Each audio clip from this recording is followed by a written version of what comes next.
Acumen में आपका बहुत बहुत स्वागत है। सो गाइस, आज के सेशन में हम क्या करने वाले हैं? आज के सेशन में हम शियर फोर्स डायग्राम और बेंडिंग मोमेंट डायग्राम बनाना सीखने वाले हैं।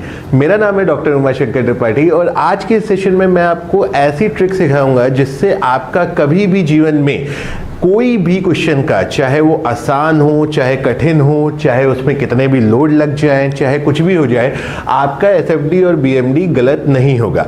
सो आज के सेशन में हमारा टारगेट है कि हम सीखें कि कैसे हमें shear force diagram and bending moment diagram बनाना है। और इसके लिए मैंने यहाँ पे एक प्रॉब्लम टेकअप किया है। लेट अस अज्यूम कि हमारा यहाँ पे लेंथ ले लेते हैं कुछ, ये 4 मीटर है और ये हमारा 4 मीटर है। तो सबसे पहला काम गाइस हम यहाँ पे क्या करेंगे, हम यहाँ पे रिएक्शन निकालेंगे। देखिए, जब हम एसएफडी बीएमडी बनाते हैं तो हमें सबसे पहली काम क्या करना है, रिएक्शन पे ध्यान देना है, क्योंकि अगर रिएक्शन गलत हो गया तो पूरा एसएफडी बीएमडी गलत हो जाएगा और आपकी सारी मेहनत पानी में मिल जाएगी। तो आइए सबसे पहले रिएक्शन निकालने की बात करते हैं। तो किस तरीके से हम रिएक्शन निकाल सकते हैं? तो देखिए, कैंटिलीवर में रिएक्शन निकालना बहुत ही आसान है। क्यों बहुत ही आसान है? क्योंकि हमारे पास सिर्फ एक ही सपोर्ट है, ठीक है, जो कि एक फिक्स सपोर्ट है, ठीक है। अब जब हमारे पास सिर्फ और सिर्फ एक सपोर्ट है तो जो रिएक्शन आएगा वही सारी नेट लोडिंग को सपोर्ट करेगा, राइट। अब यहां पे फिक्स सपोर्ट है तो हमें फिक्स सपोर्ट का नेचर पता है कि सर यहां पे वर्टिकल रिएक्शन आ सकता है, यहां पे हॉरिजॉन्टल रिएक्शन आ सकता है और यहां पे मोमेंट रिएक्शन आ सकता है। लेकिन क्या हॉरिजॉन्टल रिएक्शन आने की जरूरत है? आ सकता है, इसका मतलब ये नहीं है कि आना ही है। क्यों नहीं आएगा यहाँ पे हॉरिजॉन्टल रिएक्शन? तो हॉरिजॉन्टल रिएक्शन गाइस यहाँ पे इसलिए नहीं आएगा क्योंकि कोई हॉरिजॉन्टल एक्सटर्नल लोड ही नहीं है। रिएक्शन का क्या मतलब होता है? It is opposite to the action, ठीक है। जब एक्शन होगा तभी तो रिएक्शन होगा। तो यहाँ पे कोई एक्सटर्नल हॉरिजॉन्टल फोर्स ही नहीं है। एक्सटर्नल जब हॉरिजॉन्टल फोर्स नहीं है तो हॉरिजॉन्टल रिएक्शन आने की कोई वजह हमारे पास नहीं है। तो यहाँ पे हमारा एक वर्टिकल रिएक्शन आएगा, चलो, एक हमारा मोमेंट रिएक्शन आएगा, राइट। तो सबसे पहले हम इन रिएक्शंस को फाइंड आउट करते हैं। तो वर्टिकल रिएक्शन की बात करूंगा इस, तो देखिए भाई एक ही सपोर्ट है तो जितना भी वर्टिकल लोड यहाँ पे लग रहा है ये सारा का सारा वर्टिकल लोड यही रिएक्शन सपोर्ट करने वाला है। तो कितना वर्टिकल लोड लग रहा है? देखो 10, 10, 20 और 5 इंटू 4। देखिए यूडीएल को अगर आप एक कंसेंट्रेटेड लोड में बदलना चाहते हैं तो कैसे बदलेंगे? 5 into 4 that is 20 kilo Newton, right. तो हम क्या कर रहे हैं, हम वर्टिकल फोर्स को क्या कर रहे हैं, वर्टिकल रिएक्शन 40 किलो न्यूटन, सीधा सीधा हमने कह दिया। देखिए कैसे कह दिया भाई, यूडीएल 5 इंटू 4। देखिए कभी भी यूडीएल, हमें क्या पसंद है, हमें तो कंसंट्रेटेड लोड पसंद है। तो अगर यूडीएल को एक कंसंट्रेटेड लोड की तरीके से देखना है तो आप क्या करिए, आप उसका एरिया निकालिए। अब देखिए क्या है, ये 5 किलो न्यूटन पर मीटर इंटेंसिटी हो गई, लेंथ क्या हो गई 4 मीटर। सो 5 इंटू 4 कितना हो गया? ये हो गया 20 किलो न्यूटन। तो हमारा 20 किलो न्यूटन लग गया ऊपर से नीचे, ठीक। 20, 10, 10 है ना, यानी 20, 10 और 10 यानी 40 ऊपर से नीचे की तरफ। तो रिएक्शन 40 नीचे से ऊपर की तरफ। तो वर्टिकल रिएक्शन का काम खत्म। अब आइए मोमेंट रिएक्शन की बात करते हैं। तो मोमेंट रिएक्शन लिखूंगा तो हमेशा मोमेंट रिएक्शन आप लिख करके करें वरना गलतियां हो जाती हैं, ठीक है। मैंने क्या किया, ये माइनस साइन लगा दिया आउटसाइड, और अंदर में क्या लिखूंगा कि ए पे नेट मोमेंट कितना आएगा। तो ए पे नेट मोमेंट हमारा कितना आएगा? ये आएगा देखो 20 इंटू 2। देखिए मोमेंट क्या होता है, force into perpendicular distance, right. अब ये फोर्स कितनी है 20, डिस्टेंस कितना है भाई, सेंटर पे लगेगी, 4 का आधा कितना हो गया, ये हो गया 2 मीटर। तो ये हो गया 20 इंटू 2 और कैसा है, क्लॉकवाइज, ठीक है, कैसा है, क्लॉकवाइज। अभी 10 इंटू 4 यानी ये कैसा है 40, ठीक है, 10 इंटू 4 40 और ये भी क्लॉकवाइज है तो प्लस में लिख दिया। फिर 10 इंटू 8, राइट, ये भी क्लॉकवाइज है तो अपन ने क्या किया, प्लस में लिख दिया। और ये 20 किलो न्यूटन मीटर क्या है, ये एंटी क्लॉकवाइज मोमेंट है तो हमने क्या किया, इसको माइनस में लिखा, क्योंकि एंटी क्लॉकवाइज था तो हमने माइनस पकड़ लिया। और ध्यान रखें कि इसमें कोई डिस्टेंस ना मल्टीप्लाई कर दे। कई लोग क्या कहता है कि मोमेंट में भी डिस्टेंस मल्टीप्लाई कर देता है। भाई फोर्स में डिस्टेंस मल्टीप्लाई करते हैं तो वो मोमेंट बनता है, मोमेंट में डिस्टेंस मल्टीप्लाई करते हैं वो कुछ नहीं बनता है। महा मोमेंट जैसी अभी तक कोई चीज पैदा नहीं हुई है। तो ध्यान रखेंगे कि मोमेंट में डिस्टेंस मल्टीप्लाई आपको नहीं करना है। अब देखो कितना हो गया, 40, 40 और 80 यानी 160, 160 माइनस 20 यानी 140। सो कितना बन गया, ये बन गया 140 किलो न्यूटन मीटर ब्रैकेट के अंदर। और ब्रैकेट के अंदर ये सारा मिलकर के कैसा आ रहा है, क्लॉकवाइज आ रहा है, ठीक है। तो क्लॉकवाइज का अपोजिट क्या हुआ गाइस, एंटी क्लॉकवाइज। तो हमारा m यानी हमारा मोमेंट रिएक्शन क्या हो गया भैया, ये हो गया 140 kilo newton metre anti clockwise. तो ये निकल गए हमारे रिएक्शंस। अब हमें क्या करना है, अब सर मुद्दे पे आते हैं। अब हमें बनानी है एसएफडी और बीएमडी। चलिए तो एसएफडी बनाएंगे गाइस, बीएमडी बनाएंगे। सो किस तरीके से आप एसएफडी एंड बीएमडी को बना सकते हो, किस तरीके से आप shear force diagram and bending moment diagram जो है ये आप अपना बना सकते हैं।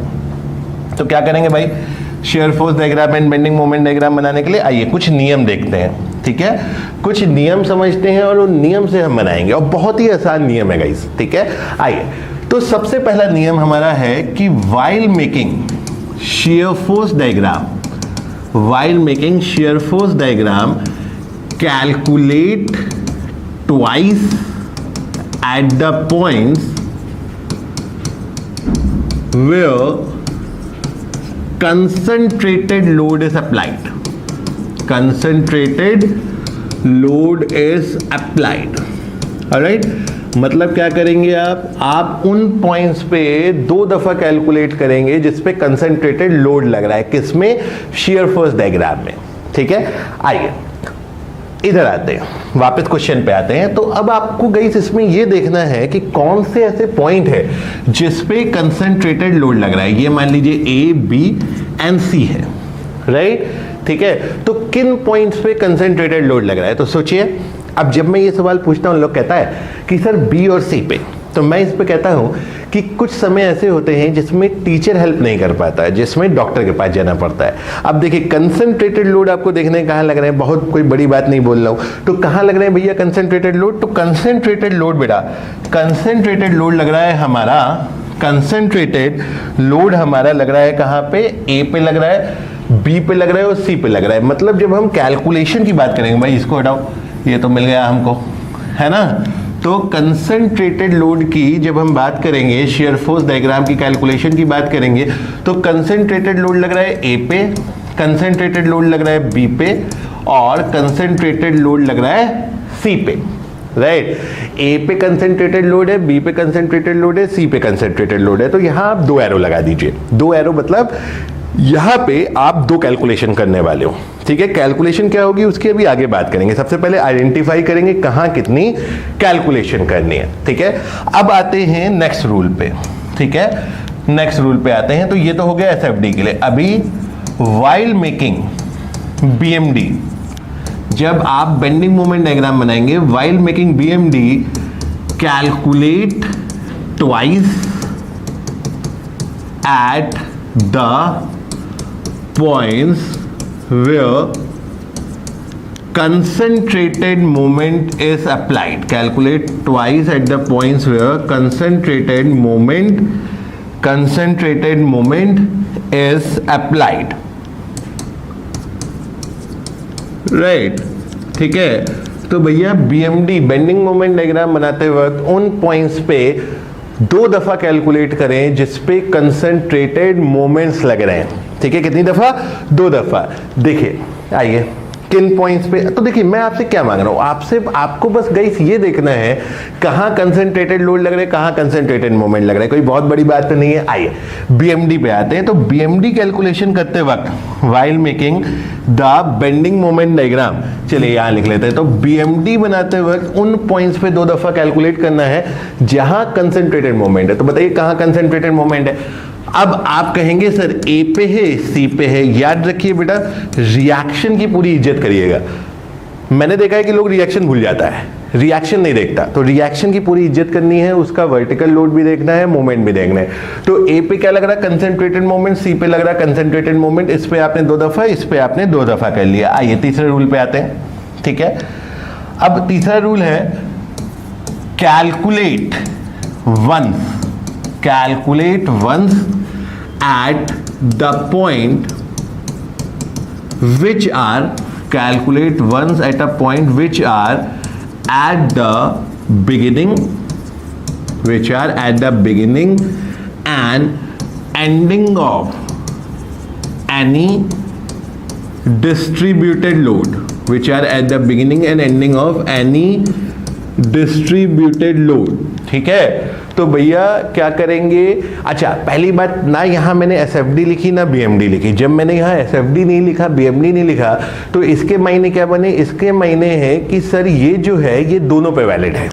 ठीक है, it is valid on both SFD and BMD, दोनों पे ही ये लागू होगा। तो भैया उन पॉइंट्स पे एक दफा कैलकुलेट करना है जहां पे जो पॉइंट किसी डिस्ट्रीब्यूटेड लोड की शुरुआत में है या डिस्ट्रीब्यूटेड लोड के अंत में है। आइए क्वेश्चन पे आते हैं। अब आप बताइए कि यहां पे कौन से ऐसे पॉइंट हैं जो किसी डिस्ट्रीब्यूटेड लोड की शुरुआत में है या अंत में है। अब आप कहोगे कि सर ये तो बड़ी आसान सी बात है, ए है और बी है, राइट भाई, दिख रहा है ना, ये ए शुरुआत है बी अंत है। अब ए और बी पे एक दफा कैलकुलेट होना है। आइए एसएफडी में इसको शामिल करते हैं। तो शामिल करने गए, अरे ए और बी तो पहले से ही है। अब ए और बी पहले से ही है तो कुछ नहीं करना है। गेटिंग माय पॉइंट, ध्यान से समझिए, फिर से बोलता हूं भाई, डिस्ट्रीब्यूटेड लोड की शुरुआत और कौन से पॉइंट पे है सर, ए पे है और बी पे है। अब ए और बी एसएफडी में पहले से ही शामिल है, तो पहले से ही शामिल है तो कुछ करने की आवश्यकता अब आपको नहीं है।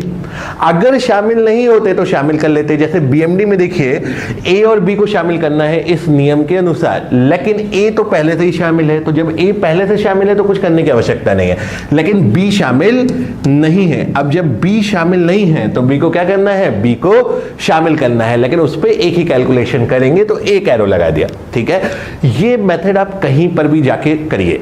ठीक है, अभी तो एसएससी में या आरआरबी वगैरह में क्या है, कन्वेंशनल पेपर नहीं होते, लेकिन अगर जीवन में आप कभी कोई कन्वेंशनल पेपर भी दे तो आप इसी तरीके से इस मेथड को यूज करें, कोई भी आपका एक नंबर भी काट नहीं पाएगा।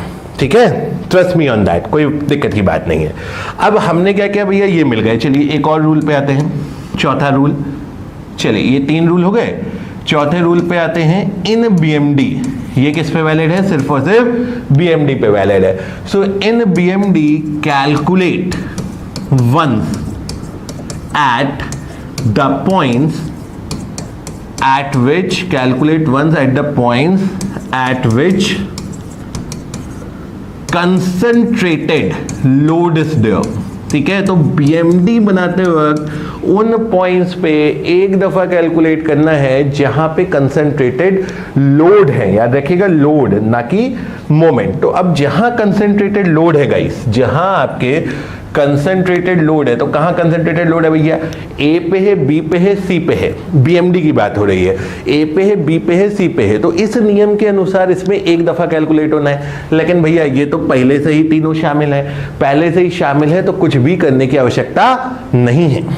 ठीक है, तो ये जो गाइस पहले 4 रूल है, इनको मैं कहता हूं रूल्स ऑफ आइडेंटिफिकेशन। नॉर्मली मैंने देखा है कि एसएफडी बीएमडी जब हम पढ़ते हैं या लोग पढ़ाते हैं तो वो सेक्शन मेथड की तरफ जाते हैं, उससे बड़े क्वेश्चन बहुत कॉम्प्लिकेट हो जाते हैं और हम फंसने लग जाते हैं। हमें उसकी जरूरत नहीं है, हमें बस ये 4 सिंपल आइडेंटिफिकेशन के रूल देख करके ये समझ लेना है कि कहाँ पे कैलकुलेशन करनी है, कहाँ पे करने की जरूरत ही नहीं है। तो एक बार फिर से रिपीट करता हूं जल्दी से। शियर फोर्स डायग्राम बनाते वक्त उन पॉइंट्स पे 2 दफा कैलकुलेट करेंगे जहां पे कंसंट्रेटेड लोड है, जैसे ए, बी और सी। तो तीनों पे कंसंट्रेटेड लोड था, मैंने 2 एरो लगा दिए।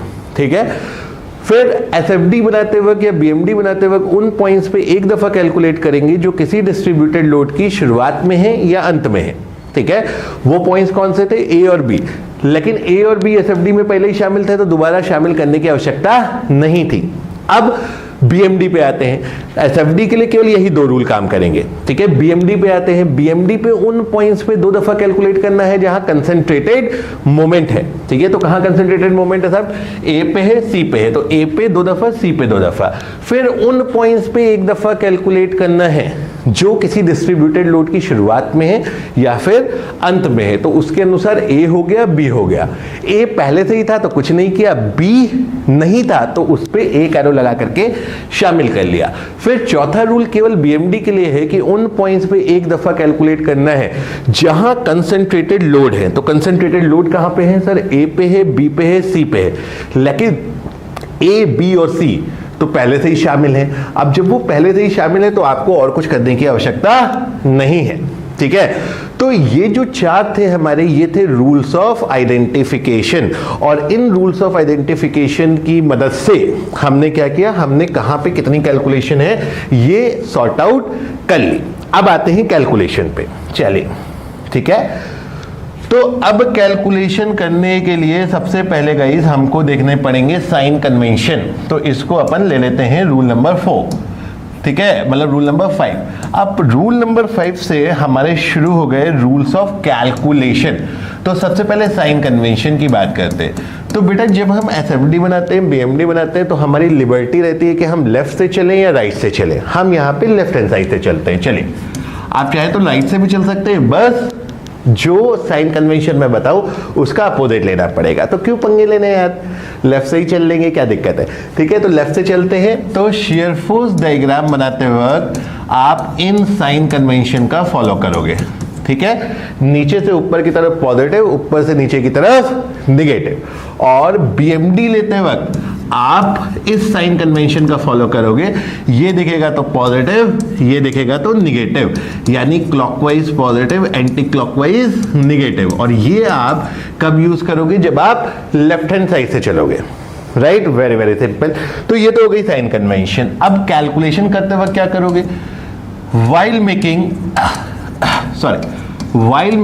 the first calculation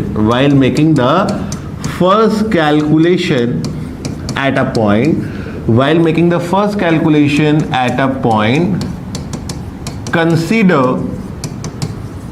the load in the left hand side of that point. Consider the load in the left hand side of that point. और जब मैं लोड बोलता हूं तो लोड के साथ मोमेंट, अगर आप बीएमडी बना रहे हो तो, ठीक है। तो भैया जब आप किसी पॉइंट पे पहली दफा कैलकुलेट करोगे तो उसके सिर्फ लेफ्ट पे देखोगे, ठीक है। अगेन मैं वही कहूंगा, भैया लेफ्ट राइट तो आपको देखना पड़ेगा। अगर किसी को लेफ्ट राइट देखने में समस्या हो गई तो मास्टर आपकी हेल्प नहीं कर पाएंगे, डॉक्टर साहब के पास जाना पड़ेगा, ठीक है। तो भैया जब आप किसी पॉइंट पे पहली कैलकुलेशन करो, ठीक है, तो उसके लेफ्ट में देखना है, ठीक है। चलो फिर दूसरी कैलकुलेशन क्या होगी, तो क्या करोगे, इन द सेकेंड कैलकुलेशन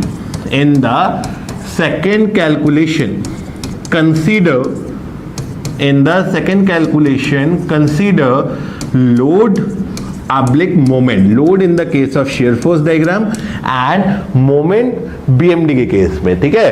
तो in the second calculation consider load oblique moment at that point as well, ठीक है, at that point as well, okay. आइए अब कैलकुलेशन करते हैं। देखिए कुछ भी नहीं, बहुत ही आसान।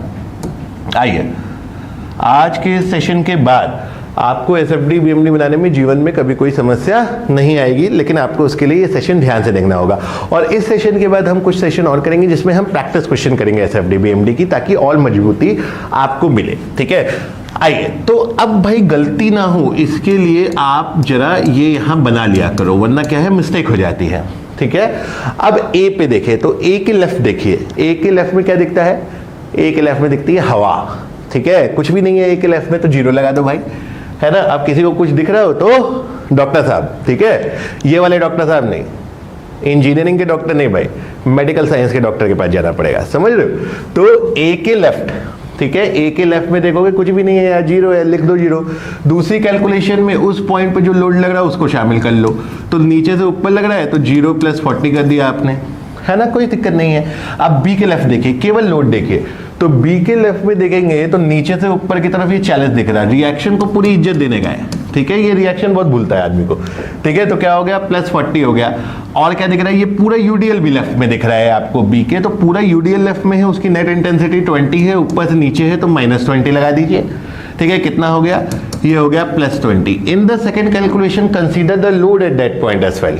सेकेंड कैलकुलेशन में उस पॉइंट पे लग रहे लोड को भी कंसीडर करिए। तो सेकेंड कैलकुलेशन में क्या करिए, ये करिए +20 -10, यानी ये हो गया +10। अभी सी के लेफ्ट में देखिए और आप लगाइए, वीडियो पॉज करिए और सी पे पहली कैलकुलेशन खुद करिए, ठीक है। आई होप आप लोगों ने वीडियो पॉज करके ये काम कर लिया है। अब मैं करने जा रहा हूं। अभी सी के लेफ्ट देखेंगे तो नीचे से ऊपर की तरफ क्या है, +40, ठीक। फिर पूरा यूडीएल लेफ्ट में है यानी -20, फिर ये पूरा 10 लेफ्ट में है -10 यानी ये कितना हो गया बेटा +10 हो गया। कितना हो गया, कितना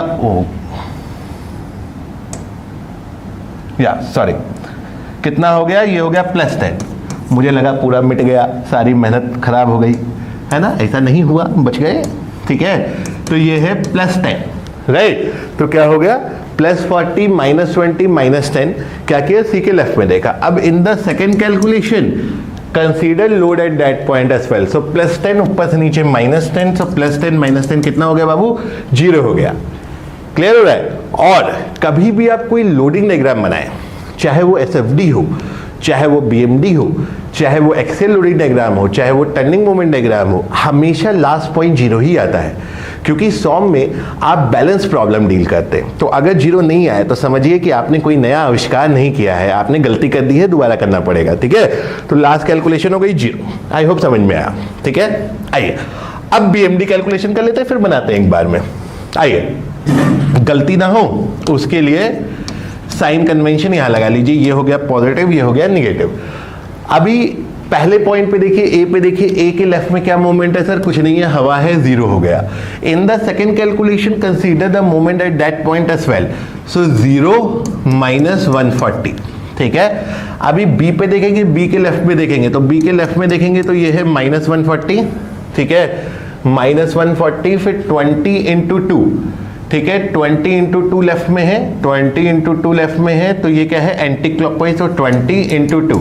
और रिएक्शन ना भूलिएगा भैया, रिएक्शन की पूरी इज्जत करनी है, तो 40 × 4 प्लस में आ रहा है, क्योंकि देखिए क्लॉकवाइज दे रहा है, तो 40 × 4 यानी 160 हो गया। तो कितना हो गया भैया, ये हो गया -180 + 160 यानी -20। अब सी पे आइए, सी के लेफ्ट में देखिए और वीडियो पॉज कर दीजिए और यहां पे आप सी की कैलकुलेशन खुद करिए, फिर देखिए कि सही हुआ कि नहीं हुआ। आई होप आपने ये काम कर लिया होगा। ठीक है, अभी सी के लेफ्ट में देखते हैं अपन, इसको थोड़ा सा इधर ले लेते हैं। तो अगर हम सी के लेफ्ट में देखें, देखिए सी के लेफ्ट में देखें, तो सी के लेफ्ट में देखेंगे तो क्या है भैया 140 ऑलरेडी मोमेंट है, मोमेंट में कभी भी डिस्टेंस ना मल्टीप्लाई कर दें गलती से। ठीक है, -140। ठीक है, फिर रिएक्शन नहीं बोलेंगे, 40 × 8 और कैसा क्लॉकवाइज, तो +40 × 8 क्लॉकवाइज, फिर 20 × 6 एंटी क्लॉकवाइज यानी -20 × 6 एंटी क्लॉकवाइज, फिर -10 × 4 एंटी क्लॉकवाइज। देखो कितना बन रहा है, ये बन रहा है आपका +20। देखो कोई छूटा ना हो, है ना, कोई नहीं छूटा। तो ये क्या बन गया, ये बन गया +20। ठीक है, सर आपको कैसे पता चला +20, पहले से कैलकुलेशन किए थे क्या? अरे नहीं रे, पता चल जाता है, क्योंकि लास्ट 0 होना है ना भाई, तो +20 ही होना है। गेटिंग माय पॉइंट, तो +20 है। ठीक है, अभी in the second calculation consider the moment at that point as well, +20 -20 that is 0। तो सारी कैलकुलेशन हो गई, है ना, बहुत कठिन तो नहीं था। किसी पॉइंट के लेफ्ट में देखना है, उस पॉइंट पे देखना है, बस कोई छूटे ना। ठीक है, देखना सबको अच्छे से, ठीक है, चश्मा लगा के देखना है। ठीक है, आइए, वेरी वेल। अब आते हैं जरा बनाने पे आते हैं। तो अब हम क्या करें, जरा इन्हीं पॉइंट्स को लोकेट कर लेते हैं। आओ भाई, सबसे पहले एसएफडी बनाते हैं। तो ये मैंने बेस लाइन खींच दी और बेस लाइन के ऊपर पॉजिटिव, नीचे नेगेटिव। तो चलिए इन सारे पॉइंट्स को लोकेट करिए। अब आप 0 40, ठीक है, बी पे आएंगे 20 और 10, ठीक, सी पे आएंगे 10 और 0, सी पे आएंगे 10 और 0। ठीक है, अब कैसे जोड़ें? अब सवाल उठता है कि जोड़े कैसे? भाई ये पॉइंट्स लोकेट हो गए, कैलकुलेशन हो गई, पॉइंट लोकेट हो गए। अब बेटा जोड़ने के लिए आपको ऊपर वाला डायग्राम देखता है। जब मैं कहता हूं ऊपर वाला, मतलब वो ऊपर वाला नहीं, ठीक है, एसएफडी के ऊपर वाला डायग्राम। तो एसएफडी के ऊपर वाला डायग्राम कौन सा है? Loading diagram. ठीक है, अब मेरे भाई अगर दो पॉइंट के बीच में यूडीएल होगा तो आप इसको स्ट्रेट लाइन से जोड़ देंगे, यानी आपको एक ट्रायंगल सा नजर आएगा, एक यूनिफॉर्म वेरिएशन नजर आएगी। Getting my point? क्योंकि ए से बी के बीच में यूडीएल था तो इसको मैंने लाइन से जोड़ दिया। कहीं किसी केस में यूवीएल होता तो बेटा पैराबोला बनाता। Getting my point? यूडीएल से क्या आता है? लीनियर वेरिएशन अगले डायग्राम में। ठीक है, चलिए अब यहां से लेकर के यहां तक, बी से सी तक कोई यूडीएल नहीं है, कोई यूवीएल नहीं है, मैदान साफ है। तो जब मैदान साफ है मेरे भाई, तो इस 10 को इस 10 से कैसे जोड़े, एक स्ट्रेट लाइन से जोड़े, ठीक है, मतलब एक रेक्टेंगल सा बन जाएगा। देखो बी से सी में मैदान साफ था तो एसएफडी में क्या बना, रेक्टेंगल, ठीक है। ए से बी में यूडीएल था तो यहां क्या बना, यूनिफॉर्म वेरिएशन, कुछ ट्रायंगल जैसा बन गया, ठीक है। अब बीएमडी बनाने से पहले भाई यहां ट्रायंगल है तो 1 डिग्री और बढ़ा दो, क्या बनेगा, यहां पैराबोला बनेगा बीएमडी में, और यहां रेक्टेंगल है तो बीएमडी में यहां क्या बनेगा, कुछ यूनिफॉर्म वेरिएशन सी बनेगी, यानी कुछ ट्रायंगल सा नजर आएगा। बनाने से पहले ही ये बात आप प्रेडिक्ट कर सकते हैं। आइए बीएमडी पे आते हैं। Now while making bending moment diagram हमने क्या है, कैलकुलेशन ऑलरेडी कर रखी है, तो अब इन पॉइंट्स को लोकेट कर दीजिए।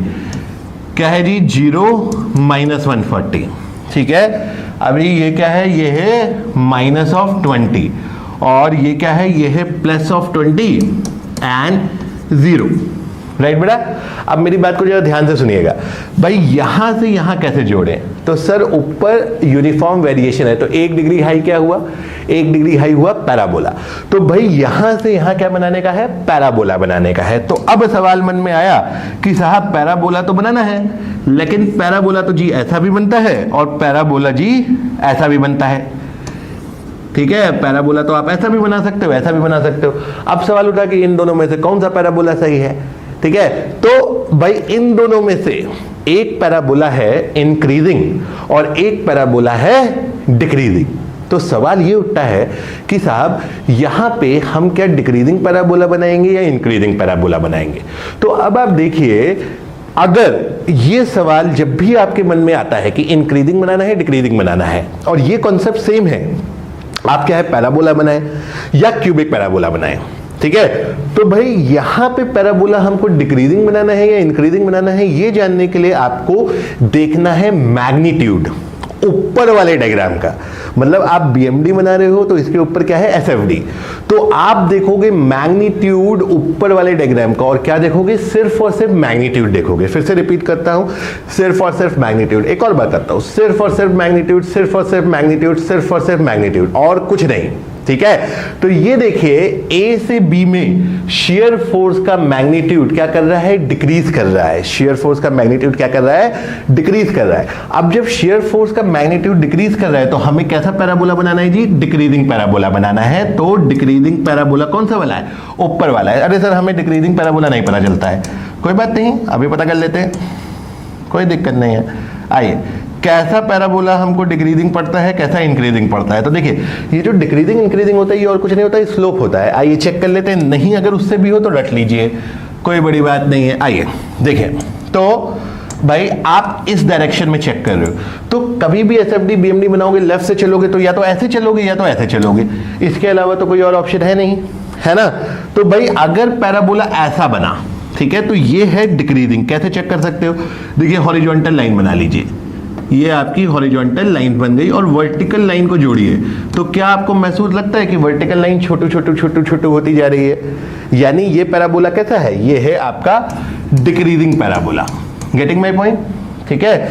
अगर आप पैराबोला ऐसा बना दो, देखो ये पैराबोला गया, ये क्या बन गया, ये बन गया आपका इंक्रीजिंग पैराबोला। तो इसको यहां बना लेते हैं ऐसा, ये इधर देखो, एक पैटर्न याद रखिए, ठीक है, एक सुंदर सा डिजाइन बनना ना, देखो है ना कुछ ऐसा, ये ऐसा, ठीक। तो यहां से लेकर के यहां तक ऐसा गया तो डिक्रीजिंग, और ऐसा गया तो इंक्रीजिंग। वैसे चेक कर सकते हो आप, भाई हॉरिजॉन्टल लाइन बना लीजिए, स्लोप चेक कर रहे हो भैया, और कोई नहीं है। अब बड़ी लाइन को देखो, वर्टिकल लाइन को जोड़िए तो बड़ी बड़ी बड़ी बड़ी होती जा रही है। तो क्या बन गया, ये बन गया आपका increasing parabola. Getting my point बेटा, गेटिंग माय पॉइंट। अब अगर यहां से चलो, इधर से आओ, तो इधर से आओगे तो देखिए ये ऐसा, देखो पैटर्न समझो, ऐसा, ठीक।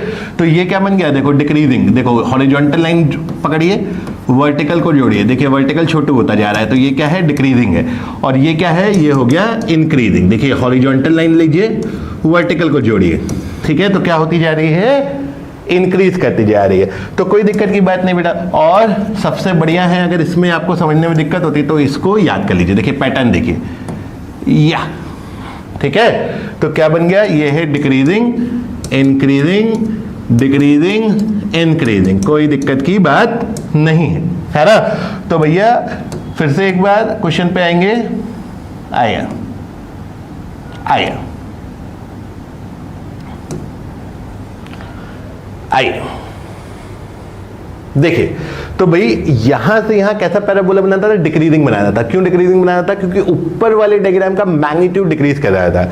हम क्या देखेंगे? हम देखेंगे सिर्फ और सिर्फ मैग्नीट्यूड। तो ऊपर वाले डायग्राम का मैग्नीट्यूड डिक्रीज कर रहा था, इसके लिए अपन ने क्या बनाया? इसके लिए अपन ने बनाया डिक्रीजिंग पैराबोला। तो ये बन गया डिक्रीजिंग पैराबोला, ठीक है। क्योंकि यहां पे देखो वेरिएशन थी, तो यहां क्या आ गया? पैराबोला। अब देखो यहां रेक्टेंगल है, तो यहां क्या आना है? ट्रायंगल आना है। तो ट्रायंगल आना है तो उठाइए, सीधा सीधा जोड़ दीजिए। तो ये क्या बन गया बेटा? ये बन गया आपका इसका बेंडिंग मोमेंट डायग्राम, ठीक है। बन गया एसएफडी बीएमडी, ठीक है। अब इस दुनिया में कोई भी प्रॉब्लम हो, एक्सेप्ट वन स्पेशल केस, वो स्पेशल केस क्या है? यूनिफॉर्मली डिस्ट्रीब्यूटेड मोमेंट और यूनिफॉर्मली वेरिंग मोमेंट का। इसके अलावा इस दुनिया में कोई भी प्रॉब्लम हो, उसमें कम लोड लग रहे हो, ज्यादा लोड लग रहे हो, कोई फर्क नहीं पड़ता। आप इस मेथड को फॉलो करें, मैं आपको गारंटी देता हूं कि आपका एसएफडी बीएमडी कभी भी गलत नहीं होगा, ठीक है। तो इस सेशन में गाइस हमने क्या किया? हमने एसएफडी बीएमडी बनाने के रूल सीखे, नियम सीखे। अब आपका काम क्या है? आपको जो क्वेश्चन मिले वो करते जाइए। नेक्स्ट सेशन में, ठीक है, नेक्स्ट सेशन में मैं आपको कुछ क्वेश्चन कराऊंगा ताकि ये मेथड आपको और मजबूती से समझ में आ जाए। तो वो नेक्स्ट सेशन आपको कब लाइव मिलेगा? आपको मिलेगा कल, ठीक है, ठीक है। सो आज के सेशन में गाइस इतना ही रखते हैं। एसएफडी बीएमडी के रूल आपको आई होप समझ में है, और इससे आसान मेथड मुझे नहीं समझता कि और कोई होगा।